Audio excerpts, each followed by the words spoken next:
Hoje eles têm 550 mil clientes, isso é 61,5 mil pessoas a mais do que eles tinham no ano de 2019. E o que também cresceu de 2019 para cá foi o faturamento líquido desse grande complexo, né, que envolve planos de saúde, mas também uma rede própria de hospitais. Os familiares vão passar a procurar cada vez mais a CPI e também o Ministério Público, os Ministérios Públicos estaduais, como já está acontecendo em São Paulo. Nós devemos ter uma enxurrada de denúncias, porque são muitos casos. Lógico que depois da reforma trabalhista, previdenciária, terceirização, depois da automação, robotização, né, do desemprego, a metade da população economicamente ativa do Brasil está desempregada ou na informalidade ou no trabalho intermitente ou desalentada. Isso é uma tragédia nacional e social. Oi pessoal, estamos chegando ao 10º episódio do 3x4, o podcast de política do Brasil de Fato. Eu sou Igor Felipe e trago os assuntos da semana. Estou aqui hoje presencialmente, com todas as medidas de segurança, com Zé Dirceu e Juliane Furno. Olá! Olá! E pelos meios digitais com Carol Proner. Oi Igor, oi pessoal! Hoje nós vamos falar sobre o escândalo da Prevent Senior a partir das revelações na CPI do Senado e também dos desafios para as organizações de esquerda para mobilizarem os trabalhadores. Bora lá! E o relato foi o seguinte, de que pacientes cuja internação tivesse mais de 10 ou 14 dias, a esses pacientes o procedimento indicado era a redução da oxigenação, ou seja, eles iam reduzindo o nível dos respiradores. Eu não considero isso como sendo um tratamento paliativo, isso foge das práticas paliativas. Esses pacientes, segundo informações dos médicos, eles evoluíam para óbito na própria UTI, então você tinha uma liberação de leitos. A expressão que eu vi ser muitas vezes utilizada é: óbito também é alta. A normalização de absurdos tem sido a nossa rotina no Brasil desde que Bolsonaro e sua gangue ocuparam o governo federal. Notícias falsas e a verborragia típica do presidente não faltam e já estamos acostumados. Mas hoje vamos tratar de um assunto, infelizmente, que é um absurdo que não está na esfera das fake news e que mexe com algo muito precioso, que é a vida das pessoas. Eu estou falando das graves denúncias que vieram à tona no escândalo envolvendo a rede de hospitais Prevent Senior, que está sendo investigada na CPI da pandemia, depois das revelações da advogada Bruna Morato. A rede de hospitais realizou experiências do chamado tratamento precoce, com medicações sem comprovação científica, de acordo com uma advogada de um grupo de médicos. Houve também a manipulação de informações sobre a causa de mortes nos atestados de óbito e até mesmo protocolos de redução de oxigênio nas UTIs de seus hospitais. E para a gente poder se aprofundar, vou iniciar aqui com a Juliane. Juliane, tem muita dúvida, né, do que é esse grupo, né, Prevent Senior, né? Se é um plano de saúde, se é uma rede hospitalar. Então a gente queria, para iniciar aqui o nosso debate, que você fizesse uma radiografia, né, do que é o grupo Prevent Senior.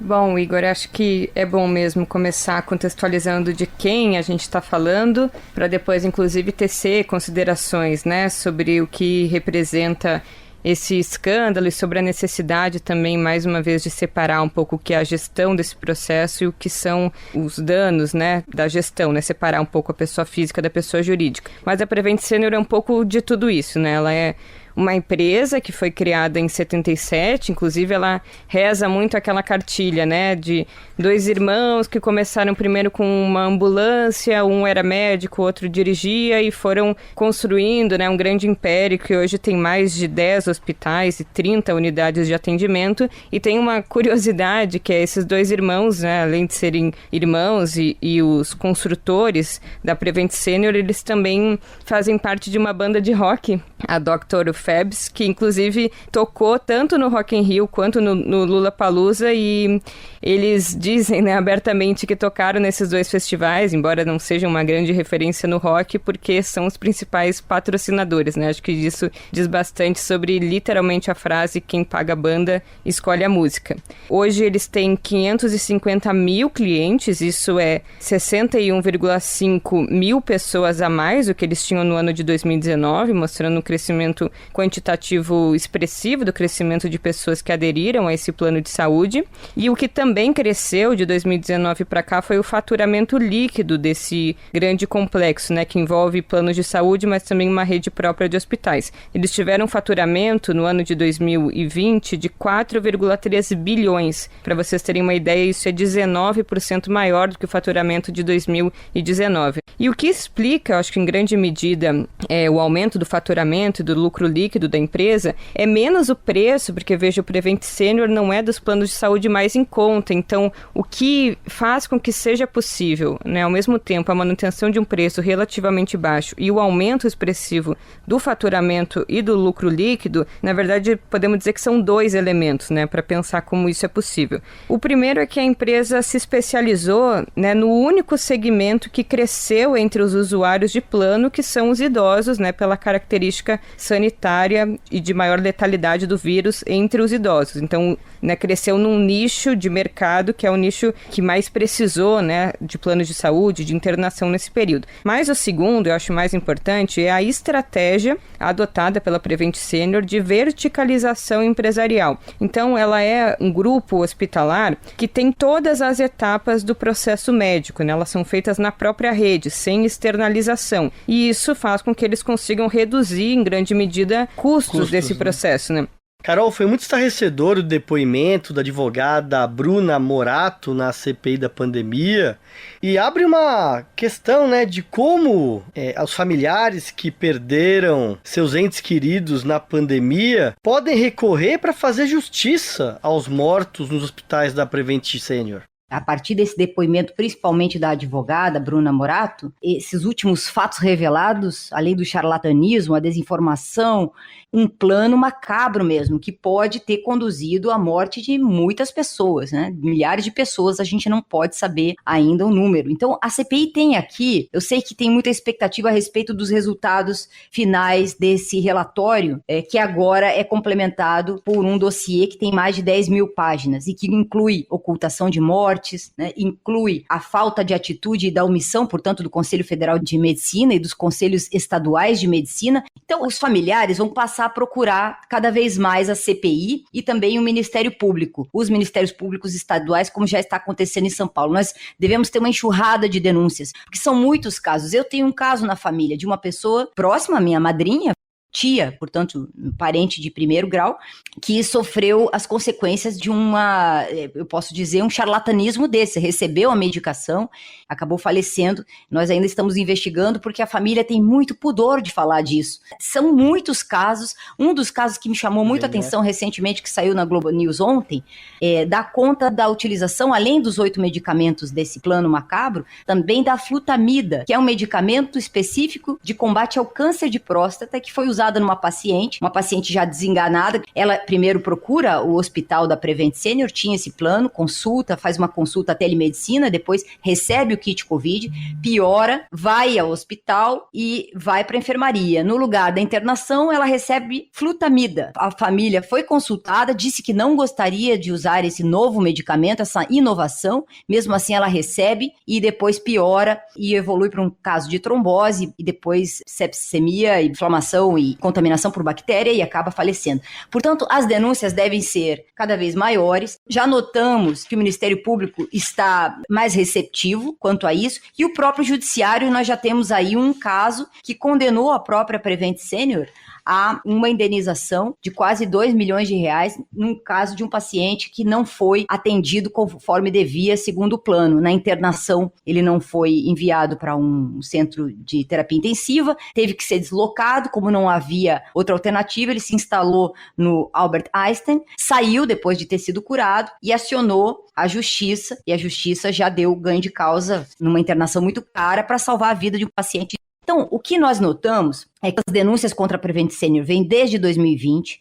No início, o plano se negava a fornecer, inclusive, as EPIs, né, equipamentos de prevenção iniciais, máscara, gel, etc., para não gerar pânico, eles diziam. E depois é que eles utilizaram esse protocolo de manejo, esse kit COVID, com 8 medicamentos, segundo eles, precedidos de um estudo com pacientes e também, segundo a empresa, que não teriam falecido aqueles que não usaram a hidroxicloroquina, que pode causar arritmia, etc., eles negam que tenha havido óbito em decorrência do uso dessa medicação, excluindo a hidroxicloroquina. E essa informação é contestada pela advogada que representa os 12 médicos. Zé, esse tema ele abre também um debate de fundo, que é sobre esse debate sobre saúde pública e saúde privada, né? E no Brasil sempre teve essa ideia de que a saúde pública é de qualidade ruim e a saúde privada é de boa qualidade. Então isso tem a ver até com o debate sobre o futuro do nosso país, né? E como é que você vê esse debate da Prevent Senior à luz dessas questões mais gerais que há muito tempo se debate, especialmente pensando na própria questão da fiscalização do setor privado e das leis para a gente conseguir ter um sistema de saúde que atenda a população? Nós temos um sistema de saúde público-privado e o privado tem crescido e se cartelizado, como na educação. São fundos de investimento, muitos internacionais, e nós estamos assistindo uma concentração grande, né? A Redditor, né, é um caso e a Prevent é outro, e há outros, né? Então, primeiro o CAD, Conselho de Defesa, né, da Concorrência, da Economia, teria que ter uma atuação. Os órgãos de fiscalização, no caso é a Agência Nacional de Saúde, não são só os planos de saúde, não são só os complexos, né, não são mais complexos hospitalares, né, são complexos, como disse a Juliana, que verticalizaram desde, né, do atendimento, exames clínicos, né, os ambulatórios, hospitais, né, se daqui a pouco não se cruzar também com a indústria farmacêutica, né? O país necessita, certo, de um debate, uma discussão, porque nós temos a saúde pública, as filantrópicas, as santas casas, né, e todo o complexo privado de saúde, com os grandes hospitais. Competência, qualidade, excelência existem no público e no privado, com altos e baixos nos dois. Não existe isso. A saúde pública brasileira é uma das melhores do mundo. No caso presente, o que me chama a atenção e me preocupa mais é a preservação da empresa. Uma coisa são os diretores, a diretoria, os médicos, os funcionários. Como a empresa tem 600 mil, né, associados, deve ter milhares de funcionários, tem uma rede de hospitais, de clínicas, é preciso separar o joio do trigo e não cometer os erros da Lava Jato. E também é preciso evitar o pré-julgamento e o linchamento, porque o clima que se criou por ser um caso macabro, né, que essa palavra já define tudo, não precisa outros adjetivos, criou-se um clima um pouco de, né, vale tudo. Como a denúncia vem de uma advogada que representa médicos, há um conflito aí. Então é preciso que não se repita o que aconteceu na Lava Jato, com relação à empresa e também com relação a pré-julgamento e linchamento. O que não diminui em nada a gravidade, as responsabilidades e tudo que foi dito aqui pela Juliana e pela Carol. Não estou contestando a linha nem da Juliana nem da Carol. Estou chamando a atenção porque a nossa experiência recente é muito ruim, né? O setor industrial brasileiro da construção naval, o setor industrial de projeto de engenharia, o setor industrial da indústria pesada da construção civil foi liquidado no Brasil, né? Com repercussões em outros setores da economia, no emprego e no próprio crescimento econômico do país e no investimento e na imagem do país. Então eu vejo dessa maneira, certo? Assim, não me estender mais, certo? O meu ponto de vista é esse. É evidente que é muito difícil o país, vamos assim, estatizar o sistema de saúde, né? Nós vamos ter que conviver com esses dois sistemas. Agora, os planos de saúde hoje não são mais só os tradicionais. Nós temos odontológico, oftalmos, cada vez vai haver também uma estratificação, né? E cada vez mais baratos, cada vez mais populares. Então, as agências reguladoras de fiscalização e a legislação precisam se atualizar, né? Já a questão da ida do papagaio, né? do tangue, né? Do hang, que o tangue do hang, das lojas Avan, né? que é uma contradição, né? Porque o Estado da Liberdade representa a revolução, o iluminismo, o positivismo, e ele é o negacionismo, o conservadorismo, o atraso cultural, né? Eles são inimigos da ciência, da cultura, da educação, né? Eles temem a liberdade. Eles dizem que defendem a liberdade, mas eles temem a liberdade. Porque aonde tem liberdade é na pesquisa, na cátedra, vamos dizer assim, na educação, né? Na ciência, cultura, na poesia, na música, né? No teatro, no cinema, nas artes plásticas, ali que tem liberdade. E sempre os regimes autoritários querem impor, né, uma arte plástica, um cinema. E a nossa geração, a minha de 68, ela veio para fazer uma revolução cultural também, como hoje essa juventude que está chegando está virando a cultura, né? Está virando o país. Então há um choque também cultural muito forte no país. O cidadão, nós já sabíamos que ele ia fazer. Alguém tinha dúvida que ele ia fazer essa marketagem dele, um misto de palhaçada com marketing político, que ele ia levar uma claque? Discordando um pouquinho nesse aspecto, Zé, às vezes é necessário, eu entendo um pouco que os condutores da CPI tendem a confiar nessa clausura, nesse fechamento da CPI, de que é necessário trazer essas pessoas que vieram fantasiados, trazem seu fascismo, eu diria, fantasiado para a arena pública, que representa essa CPI, mas que é importante que sejam expostos até para não dizerem depois que não foram ouvidos ou que não tiveram a chance de se defender.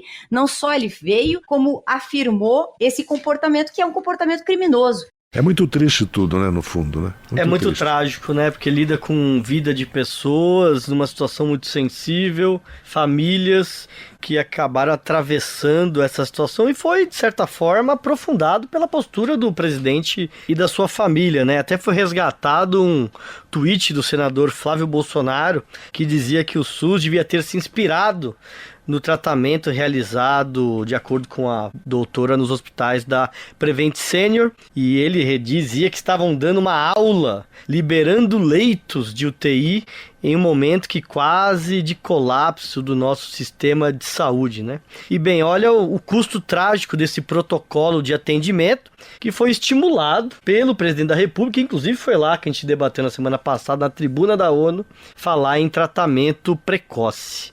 Os membros da CPI já apontam que haverá uma linha de investigação para entender a relação desse experimento macabro com o tal gabinete paralelo. Acho que não nos cabe aqui fazer nenhum tipo de linchamento, nem pré-julgamento. A gente está discutindo pela gravidade e pela consternação que gerou, mas esperamos que a CPI, os órgãos do Ministério Público, possam investigar e chegar às conclusões, julgar quem deve ser julgado e tomar as consequências, preservando, claro, a empresa, os empregos, para que a gente possa fazer justiça, né, a todas as vítimas dessa situação. Nessa semana ficou instituída a proibição dos despejos até o final do ano. Bolsonaro tinha vetado o projeto, o que faria com que muitos brasileiros continuassem a ser despejados ou sob ameaça num momento difícil como esse que a gente vive. O veto foi derrubado pelo Congresso Nacional. E no RG desse episódio, uma história pra lá de especial. Vamos ouvir a trajetória de Carmen Silva, da coordenação do MSTC, Movimento Sem Teto do Centro de São Paulo, que é uma referência no debate de moradia. Sou Carmen Silva, tenho 61 anos, nasci numa cidade do Recôncavo Baiano chamado Santo Estevão. Eu atuo na área da moradia, sou líder do MSTC, Movimento Sem Teto do Centro. A minha luta é pelo direito à cidade e moradia digna. Cheguei em São Paulo no início da década de 90. Foi muito difícil, como todo retirante, vim com um sonho de sair do Nordeste para vir para uma grande metrópole, com a ilusão que aqui eu iria ter trabalho, moradia, tudo aquilo que o brasileiro anseia, né? Infelizmente, esse sonho eu vi que não era real, então passei uma temporada nas ruas, das ruas fui para o albergue e no albergue eu conheci o movimento de moradia. E na década de 90 ainda era remanescente as questões dos mutirões de autogestão da Erondina, né? Um programa habitacional que naquela época, naquela atual conjuntura, foi muito eficaz, né? E que atendeu aí uma demanda de milhares de famílias.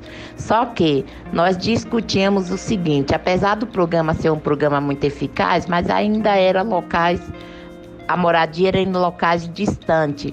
Nós tínhamos uma cidade completamente abandonada, o centro urbano abandonado. Naquela época, o centro de São Paulo estava ainda mais abandonado que está hoje.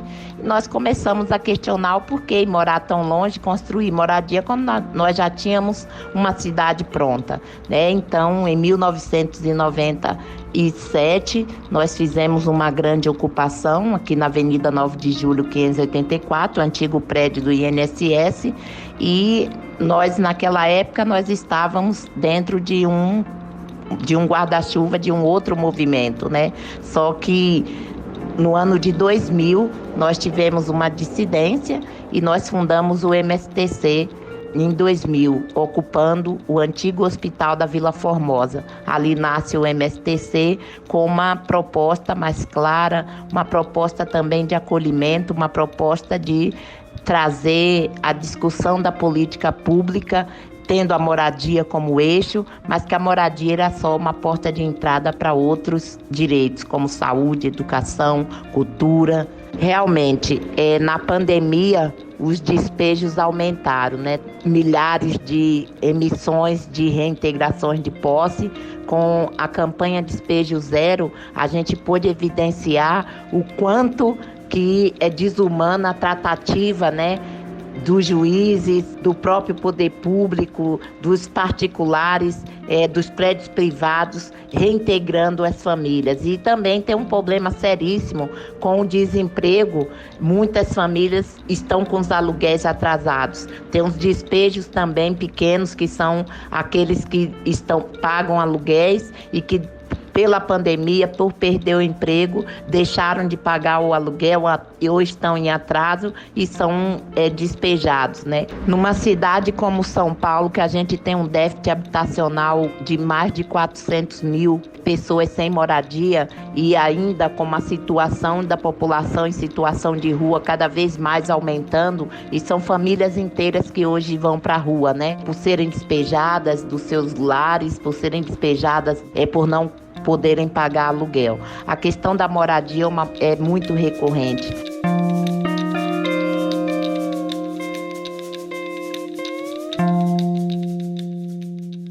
Quem quiser acompanhar a Carmen nas redes, ela está com o @CarmenSilvaMSTC. Gente, estamos iniciando agora o nosso Risca-Faca, no nosso segundo bloco. A gente vai tratar de um tema importante para a sociedade, tem a ver com a forma como os trabalhadores se identificam, os seus projetos políticos, sua forma de identidade. Então vamos agora ouvir o áudio da nossa convidada especial. Olá, meu nome é Camila Rocha, eu sou cientista política e sou pesquisadora. Junto com a professora Esther Solano, eu fiz diversas pesquisas qualitativas com trabalhadores, tanto pessoas, enfim, que votam no PT, pessoas que, enfim, estão decepcionadas, e a gente também fez muita pesquisa com eleitores do Bolsonaro, né? Eu queria perguntar para vocês se vocês acham que a esquerda deixou de conversar com os trabalhadores. Nós ouvimos a pesquisadora Camila Rocha, que coloca no centro da roda a relação da esquerda brasileira com o conjunto dos trabalhadores, historicamente um dos pilares da consolidação política da esquerda no Brasil, né? Hoje nós temos uma classe trabalhadora que é muito mais fragmentada do que anos atrás, né? Eu trouxe aqui até alguns dados, né? Nós temos em torno de 30 milhões de trabalhadores formais, né, com CLT, mas temos 35 milhões de trabalhadores na informalidade, 25 dos chamados trabalhadores por conta própria, né? Além de 7 milhões de trabalhadores subocupados, né, que por conta da nova legislação trabalhista, que não trabalham as horas necessárias para ter um básico de uma renda, além de ter 14 milhões de trabalhadores desempregados e 6 milhões de trabalhadores desalentados, né? Então hoje o diálogo das forças populares com os trabalhadores é muito diferente, muito mais complexo. Então a gente está trazendo aqui a pergunta da Camila Rocha, se a esquerda está conseguindo ou não dialogar com esse novo cenário da classe trabalhadora. Vamos iniciar com a nossa economista aqui, Juliane Furno. Olha, eu acho que a gente teve muitas falhas, né? A crítica muito contundente, assim, que eu faço às administrações petistas no governo federal, em geral, foi a negligência dessa dimensão da disputa mais ideológica. Então, eu acho que sim, num período que a gente tinha melhores condições e ferramentas para manter, né, ou ampliar a nossa hegemonia sobre a classe trabalhadora, ou, né, o nosso poder de generalizar a nossa visão de mundo sobre um conjunto maior dos trabalhadores, né, que teria ferramentas para isso, instrumentos, capacidade, políticas públicas. Na minha avaliação, a gente manteve um bloco partidário das organizações políticas em geral pouco mobilizados. Em primeiro lugar, eu acho que os nossos instrumentos sindicais não estão preparados, né, para lidar com esse novo perfil de classe trabalhadora que já não tem mais uma identidade corporativa muito consolidada, né? Em geral, tinha ali o trabalhador que era metalúrgico, era do serviço público, tinham categorias, né, que fazia sentido ter sindicatos por categorias. Hoje, me parece que pautas mais ligadas à classe, né, ou a reivindicações mais gerais, fariam mais sentido. Então, já que também caiu o imposto sindical, que colocasse por terra a própria unicidade sindical e fizessem grandes sindicatos, né, por macros setores e não por categorias profissionais. Porque, veja, um trabalhador intermitente, ele às vezes é do serviço, às vezes é do comércio, ele não tem uma categoria consolidada, mas ele tem uma pauta enquanto classe trabalhadora. Então, acho que esse é um elemento. A gente, né, tem uma certa dificuldade de consolidar o nosso trabalho de base, né, os núcleos que os partidos tinham na periferia. Em geral, hoje são mais os movimentos populares que consolidam esse trabalho que é de longo prazo. E, por fim, uma coisa que está também no trabalho da Camila e da Esther, eu acho a forma como a esquerda, em geral, toca as pautas identitárias pode dificultar o nosso diálogo com a classe trabalhadora. Porque, a despeito delas serem muito importantes e terem um conteúdo popular muito expressivo, porque hoje é nítido que a pobreza é negra, quem mais sofre com a violência, as mulheres, a população LGBT em geral é quem está nos trabalhos também mais precários, mas a forma bastante liberal como a gente pauta essas pautas e pouco mediada com a sociedade brasileira, que é extremamente conservadora, né, e tem esse elemento da família tradicional, eu acho, e como está patente na pesquisa das meninas, afasta em geral um setor da classe trabalhadora importante que vem na gente uma ameaça à constituição da família, e eu acho que a gente tem que saber medir, né, o que é o avanço dessas pautas com o nível de consciência política e o nível de diálogo que a gente tem que travar para que isso tenha mais um conteúdo de classe do que só um espetáculo liberal, individualista, que em geral tem pouca relação assim com o que é a particularidade própria do povo brasileiro. Se a gente quer ter esse tipo de representação, eu acho que essa pauta também precisa sofrer aperfeiçoamentos. Muito bem, então estou entendendo que a Juliane acha que de fato a esquerda está com dificuldade por diversos motivos. E outra coisa, desculpa, rapidinho, com certeza as mídias, né? Eu agora que estou no YouTube não podia deixar de falar sobre isso. A gente demorou muito para entender que parte importante da luta de classe, da disputa política passa nas redes sociais, né? A forma popularizada, principalmente com que o WhatsApp chegou na família brasileira. Então, acho que a gente tem corrigido isso, mas é um elemento que precisa estar no radar, né? Que a direita aproveitou muito para fazer disputa na propaganda, formar ideologicamente muita gente nas redes sociais, especialmente no YouTube, e a gente precisa, acho que, tirar esse atraso, né? Carol, a esquerda está conseguindo ou não, na sua avaliação, dialogar com o grosso da classe trabalhadora? Antes de tudo, nós temos que reconhecer, e a Juliane falou muito bem, que nós sucumbimos a uma reforma trabalhista que enfraqueceu, evidentemente, as garantias e a representação. A representatividade sindical dos sindicatos que representam a classe trabalhadora no sentido mais tradicional, a partir da alteração das fontes de custeio. Mas essa é uma mudança, por exemplo, nós temos perto dos 130 países que têm reformas parecidas com a que nós tivemos aqui no Brasil. Uma tendência, portanto, mundial. E que no Brasil, como diz Rubens Casara, esse importante jurista aqui do Rio de Janeiro, juiz também, juiz criminal. A tradição autoritária no Brasil é a crença de que o uso da força resolve os mais variados problemas sociais. O uso da força autoritária, seja a partir de qualquer poder. Portanto, a pós-democracia se instala facilmente no Brasil no sentido de não precisar pactar com direitos e garantias e, portanto, o exercício dos poderes não encontra mais limites. É o que o Ferraioli chama de poderes selvagens, né? Então, nós temos aqui um debate de fundo que é o debate do próprio capitalismo e que engloba o conceito de classe trabalhadora. Com a pandemia, eu quero chamar atenção na linha do que falou a Juliane também, que se tornou muito mais evidente uma nova realidade e que repercute diretamente na vida cotidiana, social e econômica econômica e política.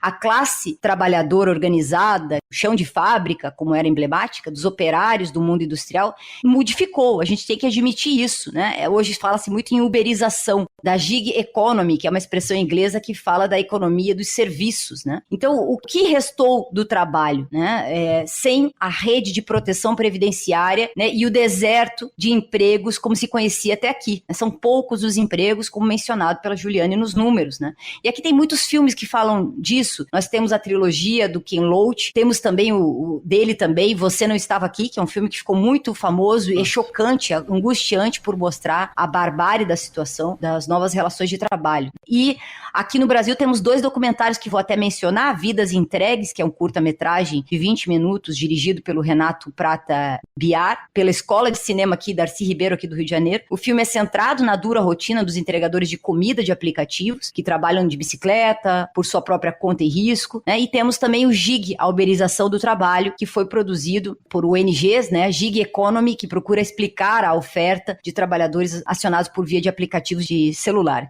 Eu assisti no Canal Brasil, né? E mostra, portanto, essa situação dos baixos rendimentos dos trabalhadores de plataformas digitais e a falta de aplicação de leis trabalhistas que possam protegê-los de alguma forma, né? Então, quem são os novos trabalhadores? E como dialogar com essa nova classe trabalhadora, né? Entregadores de comida, bicicleta e de motos, que são, por si, situações vulneráveis, né? Professores de aulas particulares online, né? Produtores na área de música, das artes, web designers, locutores, faxineiras, empregadas domésticas, diaristas, que já vinham numa situação de precarização, sempre desde que o mundo é mundo, né? E cabeleireiros, manicure, pessoas que perderam o emprego por conta da pandemia. Então, nós temos aqui uma quantidade de pensadores planetariamente enfrentando essa questão.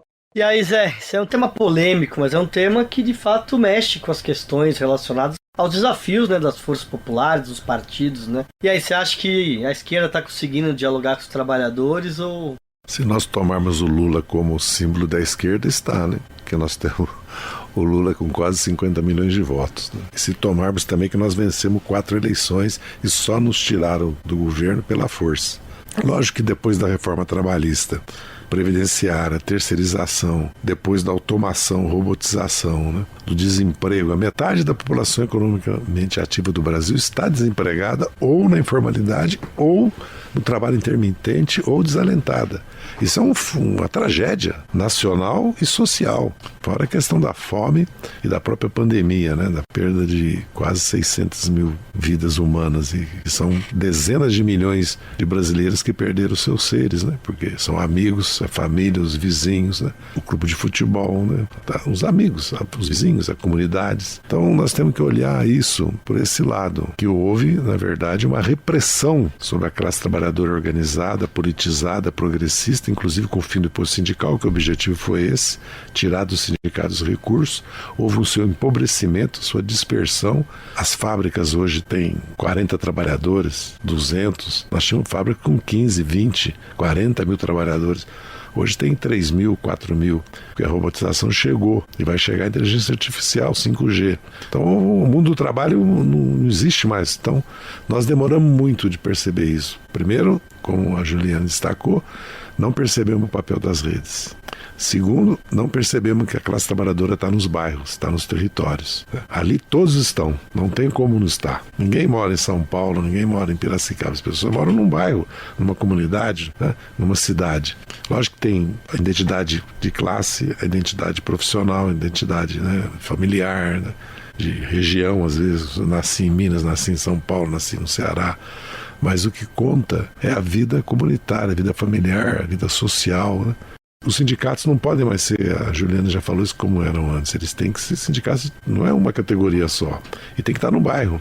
E tem que também se autossustentar. E tem que se apoiar nos próprios trabalhadores para se autossustentar. Aliás, os partidos também têm que se apoiar nos seus eleitores para se autossustentar. Inclusive prestando serviços. No passado, os sindicatos prestavam serviços de ambulatório, de férias, de colônias, né? E também jurídicos, assistência jurídica e de defesa, né, do trabalhador, não só da luta política social em defesa do trabalhador, que é a luta reivindicatória, classista, sindical, mas também havia toda a classe trabalhadora em toda a história dela, no mundo todo, desenvolveu serviços de proteção, ajuda mútua. Muitas vezes as primeiras caixas previdenciárias surgiram nos próprios sindicatos, né? E também as escolas de formação de mão de obra, vamos dizer assim. Também, aliás, o SESI, né? Toda a estrutura do sistema S na indústria, no comércio, nos transportes e também até na agricultura. No fundo, são os sindicatos patronais, apoiados em impostos que são universais, né, deveriam fazer parte do orçamento da União, que criaram um sistema de profissionalização, né, de educação profissional no Brasil fantástico, né? O Lula, inclusive, se tornou torneiro mecânico numa escola do Senai, né? Então eu vejo assim, que realmente nós estamos atrasados, né? Assim a gente vai encerrando o nosso quadro Risca-Faca. Hoje diferente, mais do que expor aqui as diferentes opiniões da nossa bancada, mas trazer um tema polêmico, importante, um desafio que as forças populares, os partidos e os sindicatos, a esquerda têm pela frente.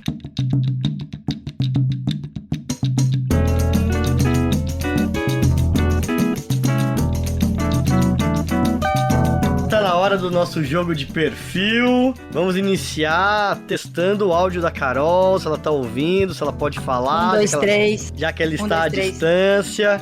E aí, Zé, preparado? Preparadíssimo. Juliane na competitividade sempre. Preparada sempre. Então, ó, a nossa produção fez a contagem do placar aqui nesse 10º episódio e estamos assim, gente. 2 pontos pra Carol, que sempre fica meio ressabiada, mas já pontuou. A Carol venceu no 1º e no 8º episódio. O Zé venceu uma vez no nosso 6º episódio. Uma no treinamento. E a Juliane aqui com 7 pontos, disparada, que inclusive ultimamente não está esperando nem a gente começar a dar as dicas e já está acertando. O pessoal me criticou, falou, tá muito chato, você acertou muito rápido, eles gostam de participar, então agora eu vou esperar. A Ju não compete mais com a gente, viu, Zé? Ela compete com os ouvintes. Os ouvintes, eu tô percebendo. E a gente quer fazer um negócio diferente, que é sugerir que os ouvintes, por meio aí das formas de diálogo com o nosso programa aí na descrição, deem sugestões de nomes, personalidades históricas e contemporâneas que nos orgulham, que nos envergonham, aqui pro nosso quadro de perfil.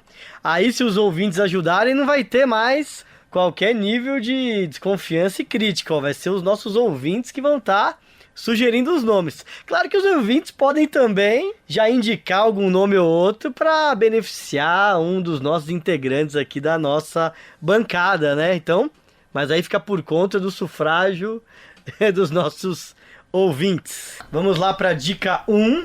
Na infância se mudou para Belo Horizonte, onde ajudava a mãe com suas costuras para fora, brincadeira que a fez famosa anos mais tarde. Clara Nunes. Zé, o Zé tá pensando, tô vendo o Zé maquinando aqui. E aí, Carol? Não. Pode pra dica 2? Pode. Dica 2. Nos anos 40 se mudou para o Rio de Janeiro e tornou-se um ícone da moda, fazendo muito sucesso como estilista no país e no exterior, em especial nos Estados Unidos. Quem, Zé? Zuzu Angel. Já acertou, Zuzu Angel. Muito bem, Zé. Teve parte da sua trajetória marcada como representante do enfrentamento à ditadura, na busca por seu filho desaparecido e assassinado por militares. Eu não sou só um estudante, minha mãe. Eu sou um militante político, socialista. O nome dele é Stuart Edgar Angel Jones. Nunca vi seu filho, mas sei o que aconteceu com ele. Agora o que eu não aceito é que vocês finjam que ele não existe. E nem que ele seja condenado sem julgamento. Isso vocês não podem fazer. A senhora meça suas palavras. Senão será presa por desacato a este tribunal. Desacato é impedir o direito sagrado de uma mãe enterrar o seu filho. Porque nós todos somos devedores a Zuzu Angel. E eu sou muito amigo da Hilde, da Edgar Angel, do Francis, seu marido, muito solidários, sempre conosco na luta também. Zuzu deixou um exemplo de coragem e principalmente de brasilidade. Era uma grande estilista. Vamos lembrar que todo A costura dela era brasileiríssima, as cores brasileiras, os motivos brasileiros, e ela fez muito sucesso mesmo. Mas uma mulher de muita coragem, que mesmo sabendo que estava colocando a vida dela em risco, denunciou o assassinato vil, covarde, do filho dela, Stuart Angel, pelos militares, pelo Estado brasileiro, e lutou para reaver o seu corpo, seus restos mortais. E acabou sendo acidentada, tudo indica. Ou seja, há indícios claros que a morte dela não foi um acidente, sim um assassinato político também. Por isso que nós preservamos, aliás, é um filme fantástico, né, sobre a vida dela, e também tanto a Edgar como todos nós sempre estamos recuperando a memória da vida, da obra e da luta da Zuzu Angel.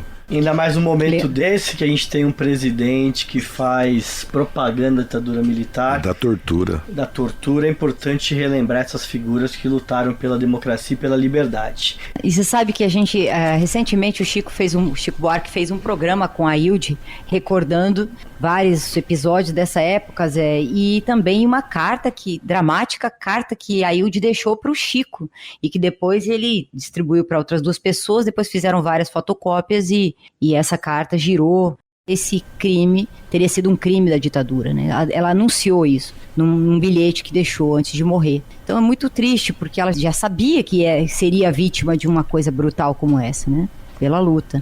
Mas é isso, em memória da Zuzu, quanta coisa nós temos que fazer, né? E quanta luta foi feita e ainda persiste, porque, de certa forma, a morte dela continua sendo um mistério e se conecta com o autoritarismo que a gente vive nesse momento. Não deixa de ser também um problema da transição mal feita que nós tivemos da ditadura militar, o que nós vivemos hoje, né?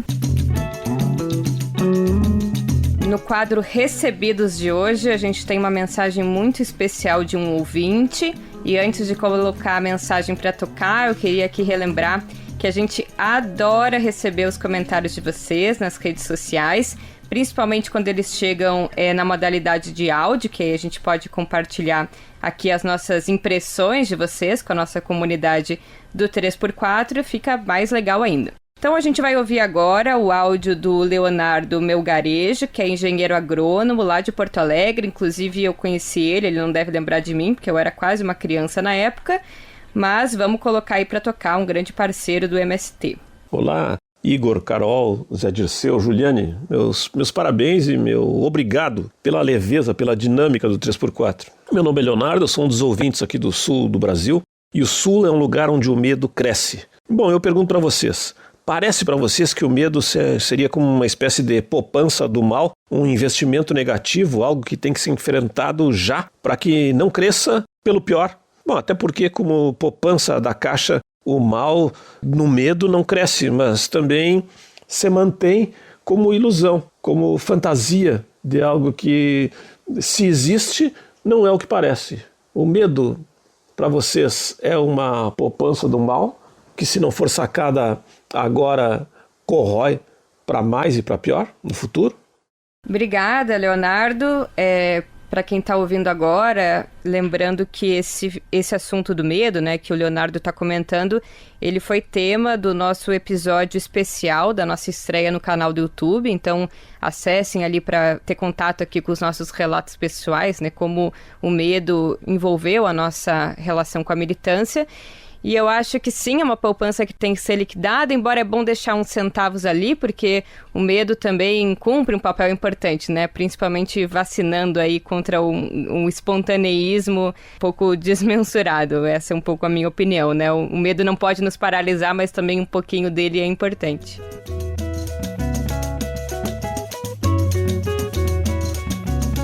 Esse foi o 10º episódio, gente, do nosso podcast 3x4, um retrato do Brasil. Tchau, gente, até a próxima semana. Tchau, gente, até a próxima. Hasta luego. Na próxima semana estamos de volta. Não esquece de favoritar, viu, nosso programa. A gente aí no seu tocador preferido de podcast. Indica para aquele seu amigo que gosta de política ou que quer entender melhor, para ter uma referência aqui no nosso programa. Eu sou Igor Felipe e esse podcast tem a participação de Zé Dirceu, Carol Proner e Juliane Furno. A direção do podcast é da Ana Flávia Marques, o O roteiro é da Cláudia Rocha, a trilha sonora original é da Alejandra Luciani, a edição e sonorização são do Emerson Ramos. Na TVT tivemos apoio na técnica de operações com Alexandra Limari, na direção de TV Eduardo Quirino, diretor de câmera Adilson Freitas, operador de áudio Alexandre Celes e técnico de som Otávio Gabriel. No Brasil de Fato, a coordenação de rádio é da Camila Salmásio, direção de jornalismo é da Nina Fidelis e a direção geral é do Lúcio Centeno. Até a próxima, gente!